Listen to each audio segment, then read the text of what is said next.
마녀턱 수술은 정말 많은 오해가 존재하지만 잘못된 이야기가 많습니다. 입안 절개가 무조건 흉터를 만든다든지 입안 절개로 하면 다 재발하거나 아니면 무조건 턱 밑으로 해야 한다, 이런 얘기들 때문에 수술 결정을 더 어렵게 만드는 경우도 많은데요.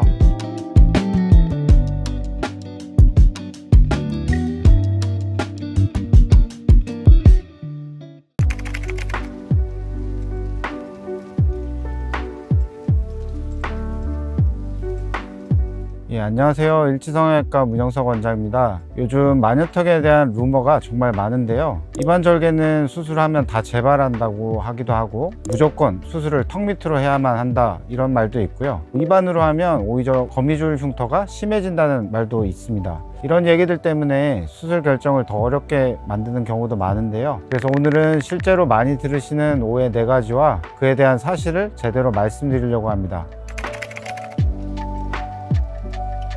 사실은 턱이 길어진 게 아니라 지지 구조가 무너진 건데요. 많은 분들이 뼈를 줄이니까 단순히 턱끝 살이 남아서 길어졌겠지라고 생각하시지만 실제 환자분들이 호소하시는 증상은 매우 다양합니다. 단순히 살이 처져서 길어진 경우도 있지만 가만히 있을 땐 괜찮은데 표정 지을 때만 유달리 턱끝이 아래로 처지는 경우도 있고요. 턱끝에 공 하나 올려놓은 것처럼 뭉툭해 보이기도 하고 턱끝이 뭉치고 뻣뻣한 느낌이 들기도 하고 입을 억지로 다물기 위해서 항상 턱끝에 힘이 들어가거나 심한 경우에는 입술이 안 다물어지는 경우도 있습니다. 대부분 이러한 증상의 원인은 턱끝의 멘탈리스 근육 때문인데요. 멘탈리스 근육은 턱끝을 뼈에 지지하는 유일한 지지 구조입니다. 윤곽 수술을 할 때는 잇몸 절개 후에 부득이하게 이 근육에 절단되거나 아물면서 원래 부착 위치보다 아래로 내려가서 부착되기도 하고 처지지는 않더라도 부착력이 견고하지 않으면 위에 말씀드렸던 다양한 증상이 발생합니다. 그래서 마녀턱 증상을 치료할 때는 발생한 근본 원인을 정확히 분석해서 지지 구조를 원래 상태로 복원시켜 주는 것이 필수적입니다.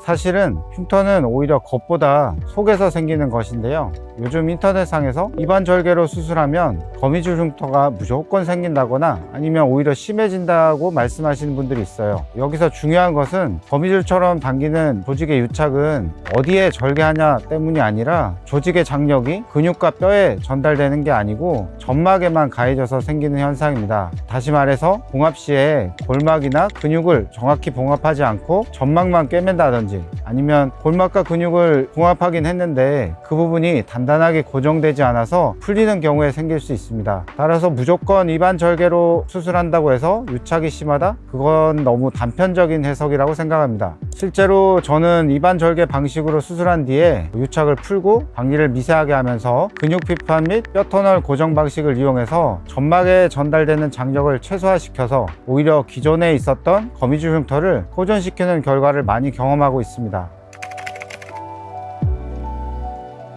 실제로는 입안 절개만으로 충분히 효과 있게 교정할 수 있습니다. 저도 예전에 저명한 성형외과 원장님 유튜브에서 마녀턱 교정의 경우 입안으로 하면 어차피 다시 내려오니까 턱 밑으로 절개해서 해야 된다는 내용을 본 적이 있고 제가 경험이 많지 않기 전에는 마녀턱 교정을 무조건 턱 밑으로 해야 되는 줄만 알았습니다. 제가 경험이 많이 쌓이다 보니까 이거는 케이스마다 다릅니다. 멘탈리스 근육의 부착 위치나 수술 후 남은 뼈와 턱끝 살 불균형의 정도에 따라 저는 대부분 입안 절개만으로도 재발 없이 충분히 해결한 경우가 많았습니다. 물론 예전에 턱끝 뼈를 너무 과하게 삭제하고 연부 조직이 너무 아래로 처져 있는 경우에는 턱 밑 절개가 필요할 수 있습니다. 하지만 무조건 턱 밑으로 해야 한다는 건 아니죠. 입안 접근만으로 적절하게 방리하고 정확한 재고정이 들어가면 지속력 있는 결과를 얻을 수 있습니다. 결국 핵심은 절개 위치보다 얼마나 제대로 원인을 파악해서 수술 계획을 세우고 확실히 고정하느냐입니다. 근데 사실은 위험하기보다는 섬세함이 더 필요한 수술입니다. 마녀턱 수술이 윤곽 수술을 하고 나서 생기는 분들이 많기 때문에 일종의 윤곽 수술처럼 생각하시는 분들이 계신데요. 오히려 눈 수술처럼 매우 섬세한 수술입니다. 기존 조직의 손상 정도나 부착된 근육의 위치, 또 비대칭 여부, 피부 처짐 하나까지 꼼꼼히 보고 설계해야 합니다. 이게 쉽지는 않은데요. 그렇다고 무조건 위험한 수술은 아닙니다. 마녀턱 수술에 대한 경험이 풍부하고 해부학 구조에 대한 이해가 충분한 의료진 진행하면 충분히 안전하게 진행할 수 있습니다. 문제는 이런 고난이도 수술을 너무 간단한 시술처럼 생각하거나 윤곽수술처럼 부담스럽거나 무섭다고 생각하는 시선인데요. 제대로 수술하면 확실히 교정할 수 있으니까 너무 걱정하지 않으셔도 될 것 같습니다.